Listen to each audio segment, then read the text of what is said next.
Hello students, welcome back to my channel accounts learning point. आज की video में हम rules of debit and credit देखेंगे। इन रूल्स के बेस पर ही पूरा अकाउंटिंग सिस्टम रहता है। जैसे हमारा अकाउंटिंग सिस्टम जो होता है वो डबल एंट्री सिस्टम पर होता है, यानी कि एट द सेम टाइम कोई चीज़ अगर डेबिट होने वाली है तो एक चीज़ क्रेडिट भी होने वाली है।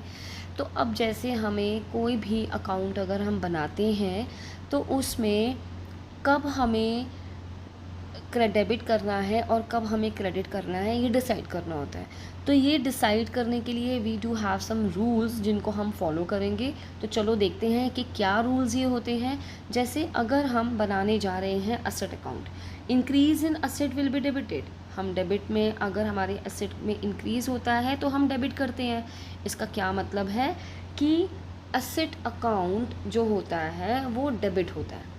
जैसे मेरे पास अगर 5,000 रुपये का मैं फ़र्नीचर ख़रीदना चाहती हूँ, मैं फ़र्नीचर ख़रीदती हूँ, तो फ़र्नीचर अकाउंट मेरा डेबिट होगा क्योंकि वो मेरी असेट है और मैंने फ़र्नीचर ख़रीदा है, राइट। अब यही असेट अगर डिक्रीज़ होता है, यानी कि अगर हम इसी असेट को फ़र्नीचर को हम सेल कर देते हैं तो वो हमारा क्रेडिट साइड होगा।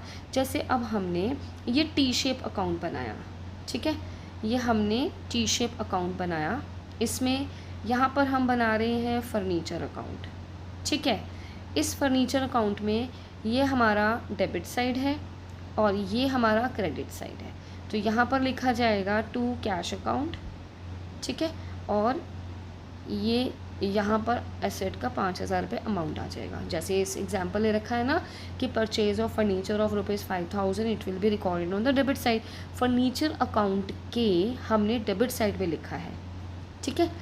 अब इसी का हम जर्नल एंट्री, ये तो हमने टी शेप अकाउंट देखा। अगर हम जर्नल एंट्रीज़ करना चाहते हैं तो असेट जो फर्नीचर हमने ख़रीदा है that is a real account. Real account वो होते हैं, उस तरह की अकाउंट्स होते हैं जिनको हम टच कर सकते हैं, सीन कर सकते हैं। तो इसमें हमारे पास फर्नीचर आया है और रियल अकाउंट का रूल हमारे पास होता है debit what comes in and credit what goes out. तो हम क्या करेंगे, furniture account debit, this is the entry we do have here. तो आप इसको ज़रा ध्यान से देखो, इसमें लिखा हुआ है furniture account debit to cash account. Furniture आया है, कैश गया है। Furniture is a real account, cash is also real account. और कैश जाता है तो फिर वो गोज़ आउट तो क्रेडिट होगा, और फर्नीचर आया है दैट कम्स इन तो वो डेबिट होगा, ठीक है। तो हम साथ साथ देख रहे हैं कि अगर हम टी शेप अकाउंट बनाते हैं और हम जर्नल एंट्रीज करते हैं तो दोनों में क्या फ़र्क रहेगा। T shape account that you know कि वो कुछ इस तरह से होता है और जर्नल एंट्रीज करने का वो हम इस तरह से करते हैं, ठीक है। अब ये तो हमारी असेट्स हो गई। असेट्स हमारी मशीनरी हो सकती है, कैश भी हमारी असेट है वैसे, और मशीनरी है, लैंड एंड बिल्डिंग है, तो ये सारी हमारी असेट्स होती हैं और ये चीज़ें हमारी रियल भी हैं। लेकिन सारी असेट्स रियल हों दैट्स नॉट कंपलसरी, बट जिनका एग्जांपल अभी हम ले रहे हैं मशीनरी, लैंड एंड बिल्डिंग, क्योंकि इनको हम देख सकते हैं, तो ये हमारी असेट्स भी होती हैं और ये हमारे रियल अकाउंट होते हैं। रियल अकाउंट में हम उन आइटम्स को लेते हैं जो हमारे, जिनको हम सीन कर सकते हैं, टच कर सकते हैं, राइट। अब हमारा है लायबिलिटीज़ अकाउंट। जैसे ये हमारे पास है liabilities account, increase in liabilities will be credited. अगर लायबिलिटी में इंक्रीज़ होता है तो वो क्रेडिट होगा और अगर डिक्रीज़ होता है तो वो डेबिट होगा। जैसे अब इसे यहाँ पर जो एग्जांपल गिवन है कि गोविंद से हमने 10,000 रुपये लोन लिया है, बोरो किया है, तो अब गोविंद का अकाउंट क्रेडिट होगा, ठीक है, क्योंकि गोविंद हमारा क्रेडिटर है।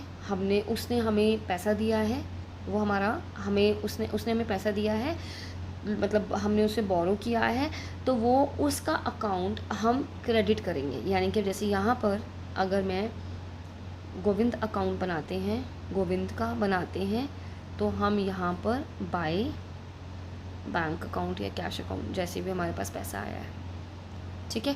तो यानी कि ये हमारे पास जो पैसा आया है, हमारी लायबिलिटी हमारी बढ़ गई, ठीक है। अगर हम 10,000 रुपये गोविंद से उधार लिए हैं तो हमने मतलब हमारी लायबिलिटी साइड बढ़ गया है, तो लायबिलिटी जो बढ़ जाती है तो वो क्रेडिट होता है, ठीक है। और अब यही अगर हम इसको जर्नल एंट्री के पॉइंट ऑफ व्यू से देखेंगे तो here we have journal entry for the same transaction bank account debit to Govind, यानी कि बैंक अकाउंट 10,000 रुपये हमारे पास आए हैं, that is real account, debit what comes इन।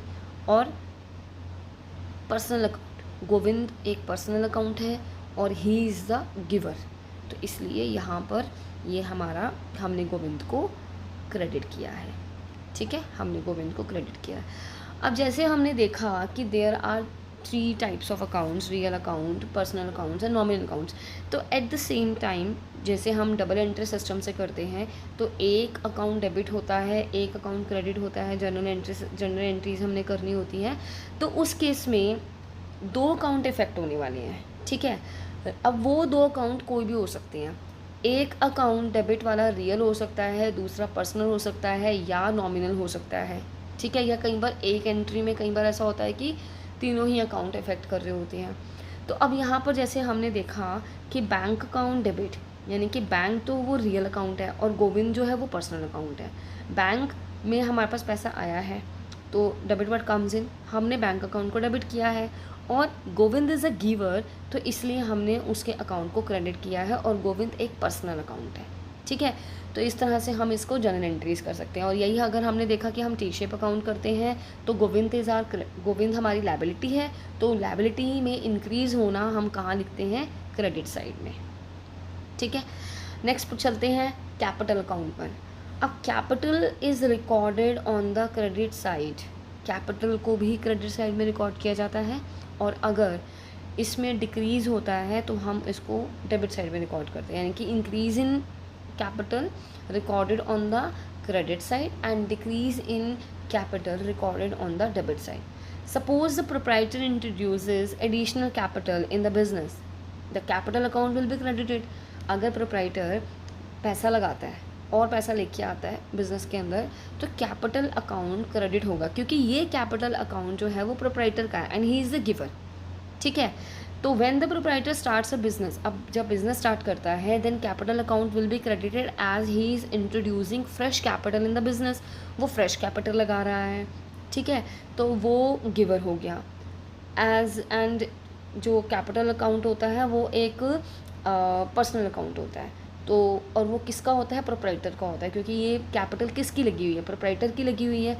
तो इसी तरह से कैपिटल के अंदर हम जैसे जो भी प्रॉफिट अर्न करता है तो हम कैपिटल के अंदर ऐड करते रहते हैं ना, तो इसलिए ये हमारा मतलब ये कैपिटल जो अकाउंट जो होता है वो ऑनर का, प्रोप्राइटर का पर्सनल अकाउंट होता है। लेकिन इसको हम ऐसे भी समझ सकते हैं, कैपिटल जो होती है that is internal liability of the firm. अगर हम टोटल लायबिलिटीज़ की बात करें तो उसमें इंटरनल लायबिलिटी होती है और एक्सटर्नल लायबिलिटी होती है, तो इसलिए हम इसको ये भी देख सकते हैं कि लायबिलिटीज़ का जो बैलेंस होता है वो हमेशा ओपनिंग बैलेंस मतलब जो होता है वो हमेशा क्रेडिट ही होता है। ठीक है, हम इसको इस पॉइंट ऑफ व्यू से भी देख सकते हैं, लेकिन यहाँ पर हम क्या देखेंगे कि इंक्रीज़ इन कैपिटल हम क्रेडिट में करेंगे और डिक्रीज़ इन कैपिटल हम डेबिट में करेंगे। ठीक है, अब at the time of commencement of the business आप देख सकते हैं, अगर जनरल एंट्री भी हम देखें तो इसमें हमारे पास ये कैश अकाउंट डेबिट है और टू कैपिटल अकाउंट, यानी कि उसने 2 लाख रुपए लगाया है तो कैश अकाउंट हमारे बिज़नेस में आया, आई मीन उसी के बिज़नेस में आया है, डेबिट व्हाट कम्स इन, और वो एज अ कैपिटल है और वो प्रोप्राइटर इज़ द गिवर, तो हमने इसको क्रेडिट साइड में लिखा। दूसरा, कैपिटल एक लायबिलिटी है, इंटरनल लायबिलिटी है, लायबिलिटीज़ हमेशा क्रेडिट साइड पर होती हैं तो इसको हम क्रेडिट साइड पर भी लिखेंगे। ठीक है, नेक्स्ट है हमारे पास रेवेन्यूज़ एंड इनकम अकाउंट। अब रेवेन्यूज़ एंड इनकम्स क्या होती हैं, ये हमें रिसीव होती हैं, इसी के लिए तो हम बिज़नेस कर रहे हैं। तो increase in gains and incomes are recorded on the credit side, concern मतलब जो भी इनकम अकाउंट है उसके, जैसे मान लो हम कमीशन की बात कर रहे हैं तो अब अगर हम टी शेप अकाउंट बनाएंगे, कमीशन अकाउंट बनाएंगे, तो इसका मतलब इस कमीशन अकाउंट में हमने इसको क्रेडिट साइड में लिखना है बाय कैश अकाउंट या बैंक अकाउंट जिस भी थ्रू हमें मिल रही है। जो भी इनकम हमें कमीशन अगर हमें बैंक के थ्रू मिल रही है तो बैंक अकाउंट, कैश के थ्रू मिल रही है तो कैश अकाउंट, ये हमने टी शेप अकाउंट बना लिया। अब इसी तरह से इसमें रिडक्शन होता है तो हम इसको डेबिट साइड में लिखते हैं, राइट। इनकम्स हमेशा क्रेडिट साइड में आती हैं when there is an increase, and when there is a decrease हमेशा डेबिट साइड में आती हैं। नाउ अब इनकम जो होती हैं वो नॉमिनल अकाउंट होती हैं। इनकम जो होती हैं वो नॉमिनल अकाउंट होती हैं। तो नॉमिनल अकाउंट के रूल के अकॉर्डिंग अगर हम देखें तो debit all expenses and credit all incomes, तो इनकम्स हम क्रेडिट करेंगे क्योंकि हमारा नॉमिनल अकाउंट का रूल ये बताता है। तो अब जनरल एंट्री के उससे देखें रिसीट कमीशन, तो cash account debit to commission account, तो कमीशन को हमने क्रेडिट कर दिया और कैश हमारे पास आया है, तो कैश अकाउंट डेबिट। अब इस टाइम पर जनरल एंट्री में आप देख रहे हो cash is a real account और commission is a nominal account. At the same time दो अकाउंट अफेक्ट तो करेंगे ही करेंगे। तो आई होप आपको समझ में आ रहा होगा। मैंने कोशिश किया कि मैं इस वीडियो के अंदर हम डेबिट क्रेडिट के जो रूल्स देखें वो हम टी शेप अकाउंट के अकॉर्डिंग भी देख सकते हैं और जनरल में भी, क्योंकि जो मेन बेस है वो सेम है। अब इनकम्स जो होती हैं वो हमेशा क्रेडिट होती हैं, तो इसी वजह से हमने उसको क्रेडिट में ही लिखना है, चाहे हम टी शेप अकाउंट बना रहे हैं चाहे हम जर्नल एंट्रीज कर रहे हैं, ठीक है। आगे बढ़ते हैं। अब लॉसेस एंड एक्सपेंसेस रह गए। लॉसेस, अब जैसे अभी हमने देखा कि लॉस इनकम्स हमने क्रेडिट में करी, तो लॉसेस जो होते हैं दैट इज़ वो भी नॉमिनल अकाउंट होते हैं, ठीक है। तो फिर इंक्रीज़ इन लॉसेस, अगर लॉसेस में इंक्रीज़ होता है तो हम उसको डेबिट में डालेंगे, और अगर वो डिक्रीज़ होता है तो उसको हम क्रेडिट साइड पे डालेंगे। और नॉमिनल अकाउंट के रूल से भी देखें तो एक्सपेंसेस सारे डेबिट होते हैं और इनकम सारी क्रेडिट होती है। तो यहाँ पर हम एक्सपेंस की बात कर रहे हैं, जैसे यहाँ पर पेड रेंट है। अब यहाँ पर अगर मैं टी शेप में रेंट अकाउंट अगर हम बनाते हैं तो यहाँ पर आ जाएगा टू कैश अकाउंट। इसका क्या मतलब हुआ, रेंट अकाउंट जो हुआ है वो डेबिट हुआ है, यानी कि रेंट अकाउंट के डेबिट साइड में लिखा है। अब यही जनरल एंट्री अगर हम करते हैं तो आप देखो rent account debit to cash account. Rent जो है वो नॉमिनल अकाउंट है और कैश जो है वो रियल अकाउंट है। रेंट नॉमिनल अकाउंट है, डेबिट है क्योंकि एक्सपेंस किया हमने, पेमेंट किया है, और ये एक नॉमिनल अकाउंट है, अफेक्ट हुआ है, और दूसरा कैश हमारा कैश गया है, ठीक है। तो ये सारी चीज़ें यही हमारे चार हमारे हैं, जिसमें हमने सबसे पहले पढ़ा असेट अकाउंट, फिर हमने देखा liabilities account, capital account, revenues and income account, और लॉसेस एंड एक्सपेंसेस अकाउंट। तो आई होप आपको समझ में आया होगा कि जो हमारे ये जो डेबिट और क्रेडिट के रूल्स हैं इसे हम किस तरह से टी शेप अकाउंट बना सकते हैं और किस तरह से हम जनरल एंट्रीज़ कर सकते हैं।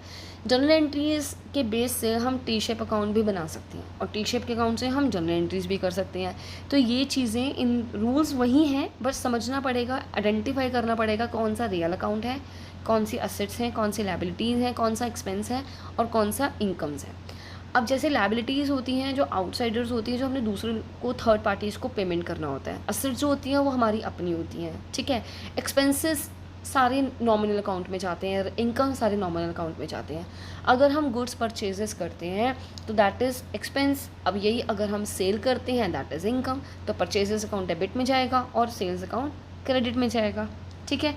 तो कैपिटल अकाउंट में भी हमने देखा कि कैपिटल बेसिकली तो पर्सनल अकाउंट होता है क्योंकि वो प्रोप्राइटर का होता है, और सारे इनकम्स जो होती हैं अल्टीमेटली उसकी कैपिटल में ऐड होती हैं और लॉसेस माइनस होती हैं। फिर अल्टीमेटली जो ये कैपिटल होती है ये प्रोप्राइटर को देनी होती है फर्म को, तो that is the liability to the firm towards the proprietor, ठीक है। तो आई होप आपको समझ में आया होगा, और इस वीडियो के बाद अब आप टी शेप अकाउंट बनाने में आपको आसानी रहेगी और जनरल एंट्रीज करने में भी आसानी रहेगी। If there is any doubt, any kind of doubt, आप कमेंट सेक्शन में पूछ सकते हैं और मैं इससे बेटर वीडियोस आपके लिए बना सकती हूँ। Thank you for watching.